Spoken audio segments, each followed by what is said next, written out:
Good morning, everyone. Everybody had a great weekend. So markets wake up all of a sudden from, I can't get enough of this market going higher to we're afraid. The economy is slowing. It's not what we thought it was, and it's gapping down. So the big question is this the short-term top that has been anticipated in this move up off of the low? And then, of course, if it is, how low will it go? New lows, retest and reversal, higher low. That's all what we'll have to figure out in the coming days and weeks as earnings season is upon us, and we'll see what the reactions are.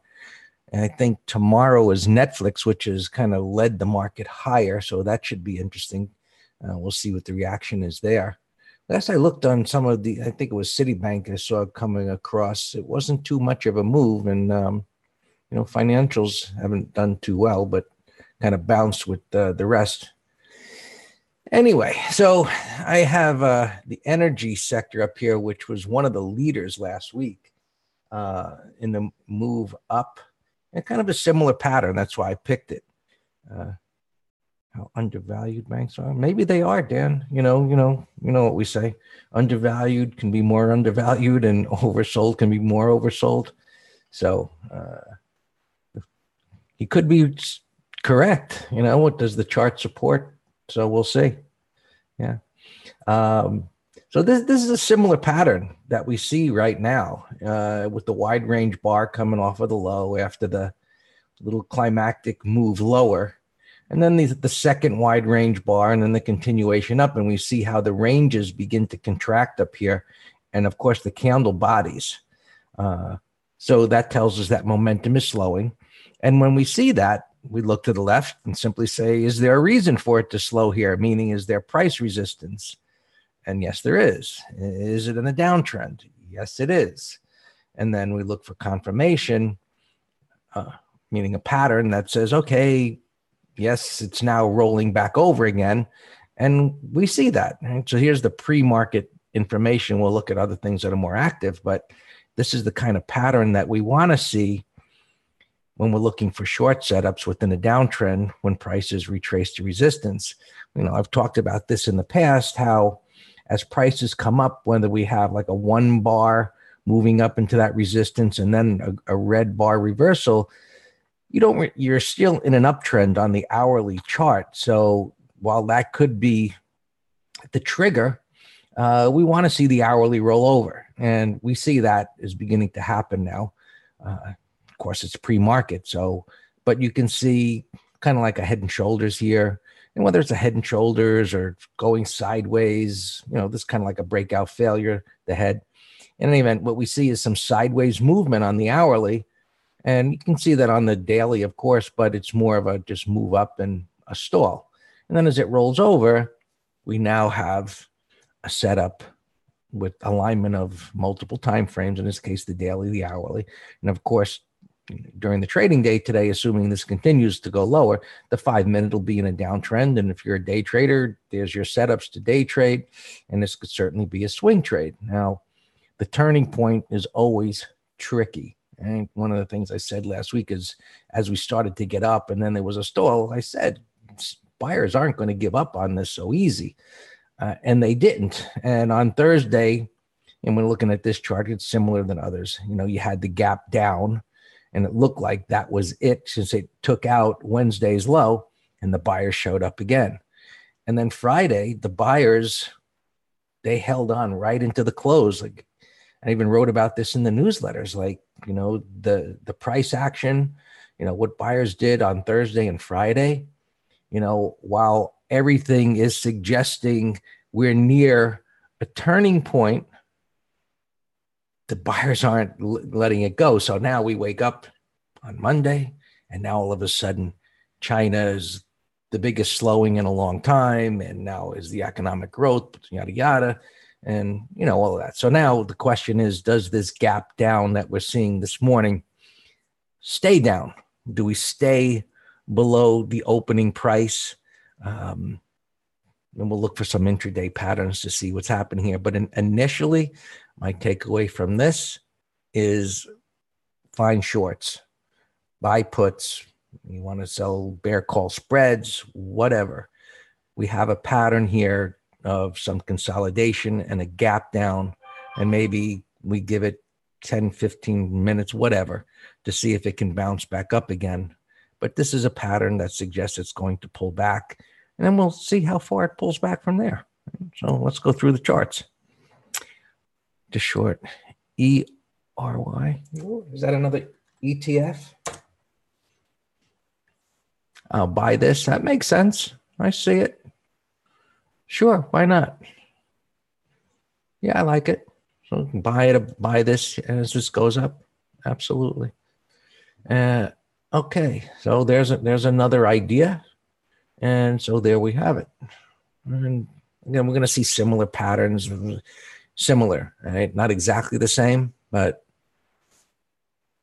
so here we go. Here's the S&Ps. So they got up to this topping tail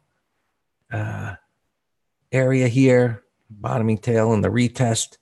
And so the way the price action was at the end of last week, and as I, was doing the letter over the weekend, I was like, okay, we're in the area, but buyers aren't giving it up here. So maybe it's got to hit the 50 MA. And now we're gapping down into this area here. And here's, that last gasp of support at 256-ish. And the big thing is, well, how does we close today? You see how it's holding up here? Do buyers push it up into the gap fill? Ideally, it just stays down here. All right, so whatever buyers show up here, they can't get it higher. And that gives us confirmation of the gap down, and then the high probability that it rolls over, and then it goes down to where? Is it stop here? It bounced. Does it come all the way down here? We don't know. We'll assess it as it unfolds. Qs, same thing. I don't know if this was a bad tick or what that's about right there. But you can see a little variation. Doesn't really look like a head and shoulders, more of a choppy range. And now it's at the bottom of the range. And let's see if this will break lower here. The Russell had been quite strong. Biotechs did well last week. Of course, energy, those small caps, maybe even the small cap banks, XRE. I don't have that in my list here. Not one of the ones that I track there at the end of each week.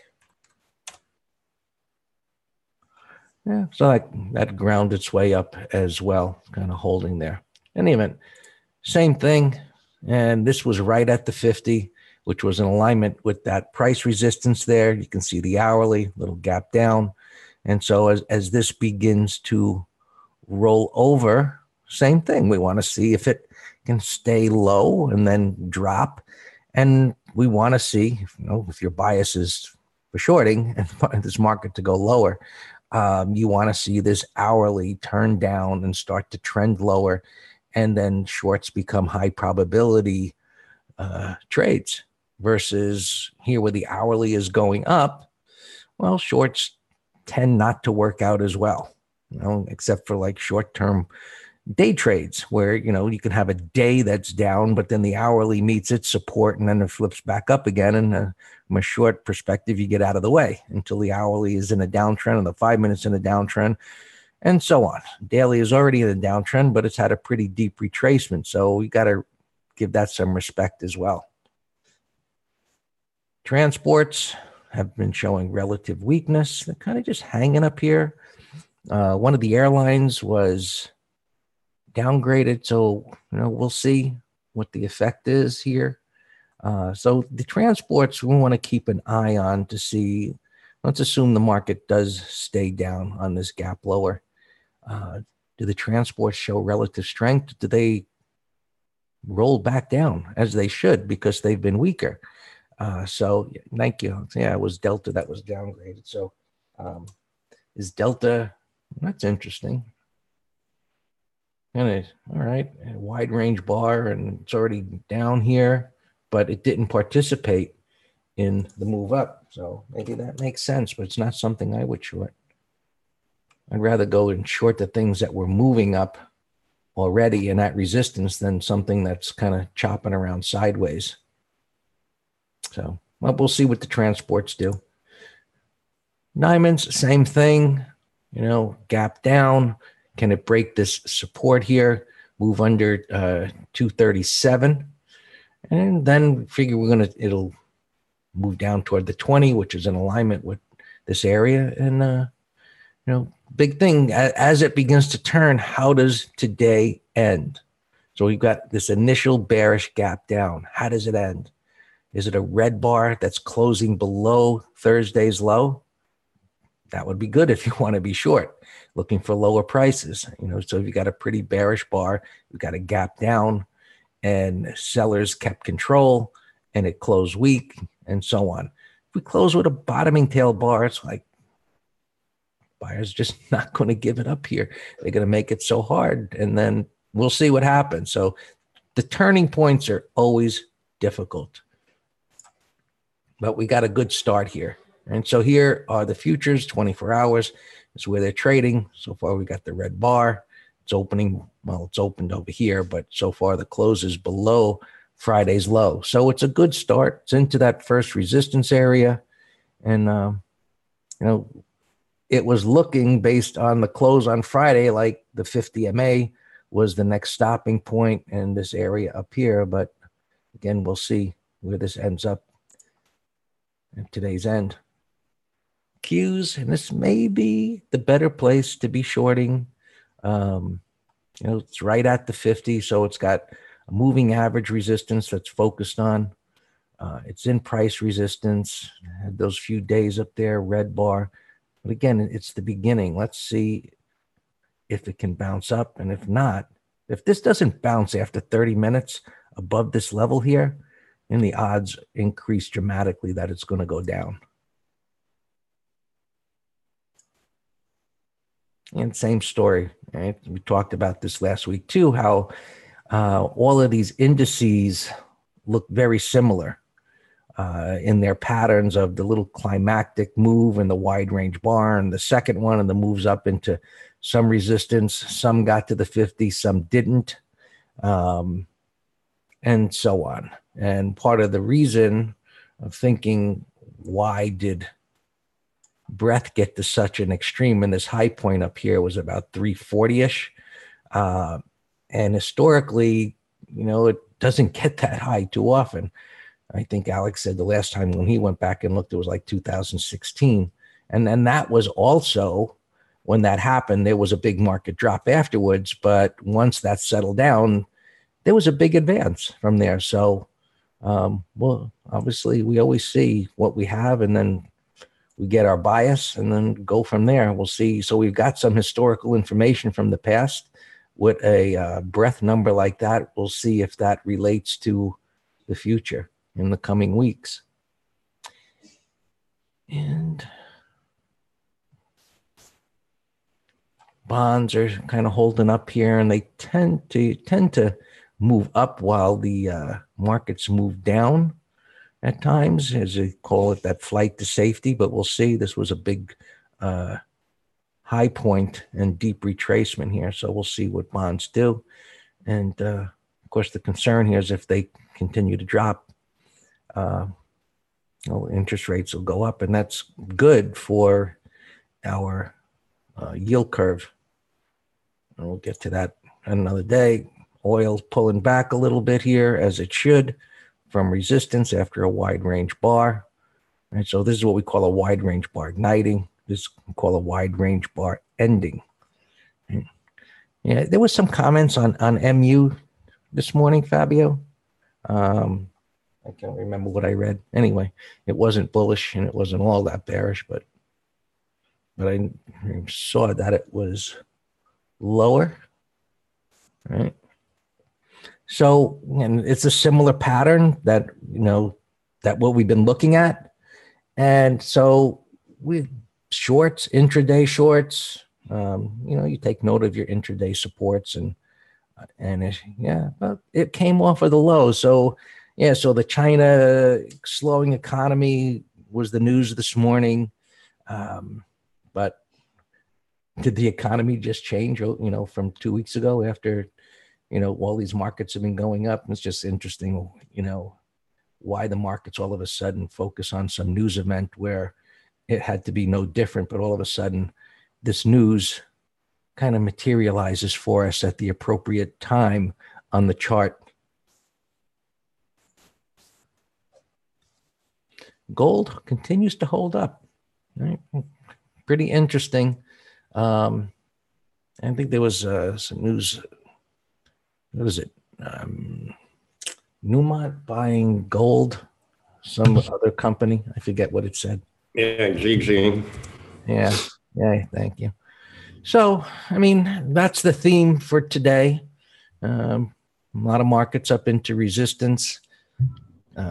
Week opening, we'll see how far it goes. One of the things, I didn't look when it's reporting earnings, but Apple looks like a prime short up into the gap fill and declining 20. It couldn't get above the 20 like a lot of things did. Hang in there, and it's weak, so that could be a good day trading short. I've got that one on my radar, and so there's probably more things than we could possibly pick with the alignment of all of these patterns right now as to what to trade with similar patterns. So I would say limit your focus to what it is you want and don't be all over the place, so you'll just miss whatever might happen. All yours, Dan. All right, thanks. Yeah, and when we get situations like that, I just love trading the liquid index ETFs and or sectors, unless we get something just beautiful on its own page. So as I mentioned, I'll be looking at short spider calls today. Here's my pre-market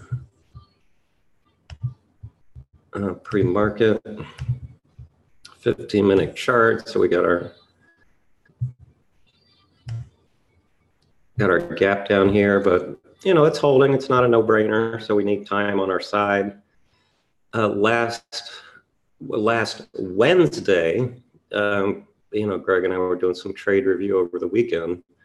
We shorted a call option that expired on Wednesday, and then we had this big greater than 100% retracement. Then Groundhog Day, bearish gap down on Thursday. We thought that was the turn day. It started off weak here in the morning, right? These are 15-minute bars.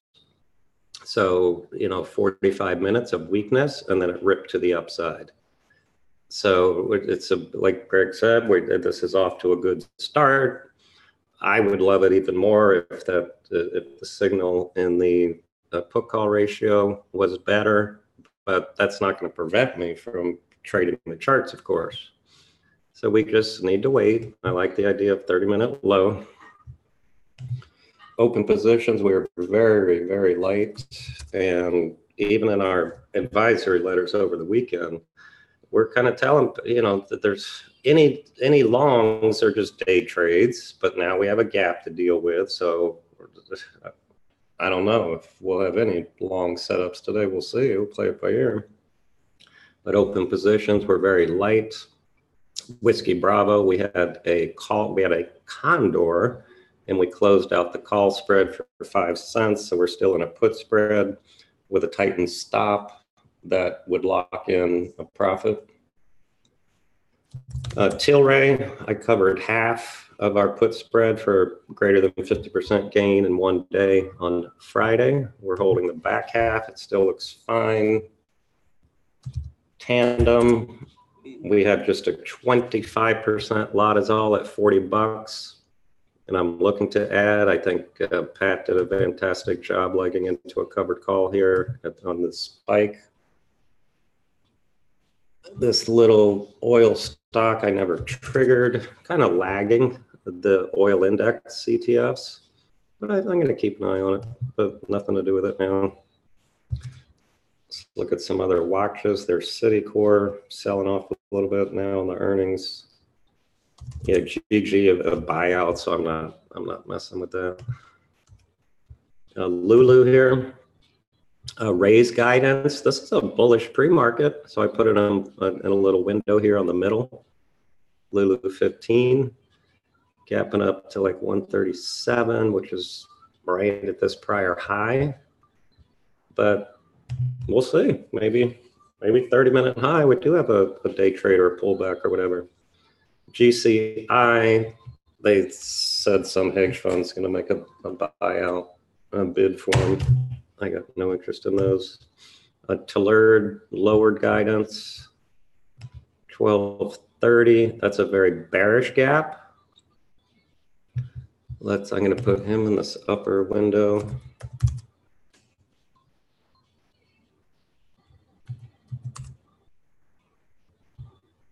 Oh, he's not showing pre-market data.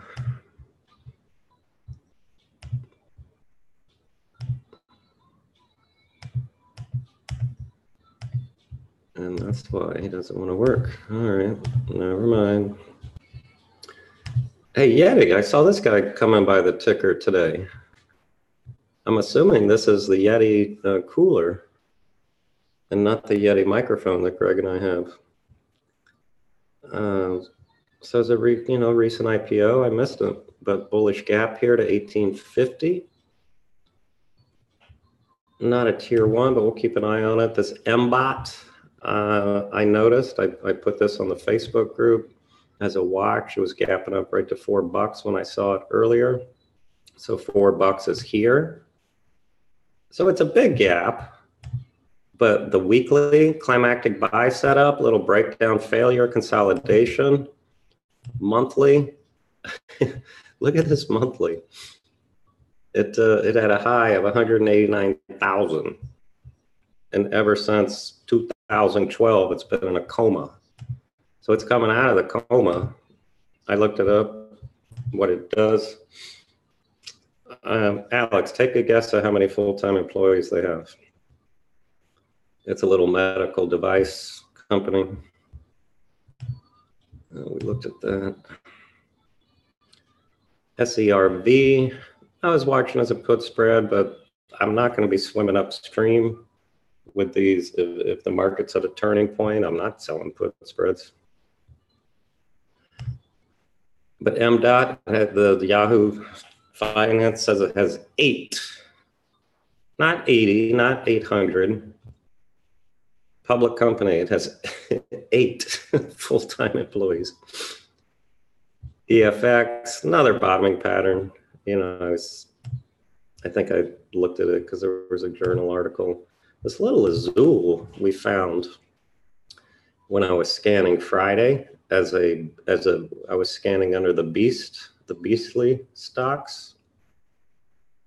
Doesn't that look beastly to you, Azul? On Daku, I was watching at a put spread coming out of this bottoming pattern. You know, I like this weekly retest, broke out. But again, I'm not going to be swimming upstream. J&J, it's holding there, but I got no interest. KHC, it's a put spread candidate over these highs. Hey, trader, can you switch to all panelists?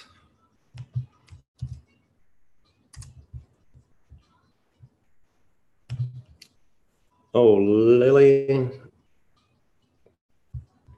No, I like this. You know, it's strong. Nothing to do with it now. PMW needs a pullback, which we're getting. Grub, another bottoming pattern. But if the trigger is over last week's high, and then we can look at a swing and or put spread for Friday. These home builders have been strong, but we need a pullback in them.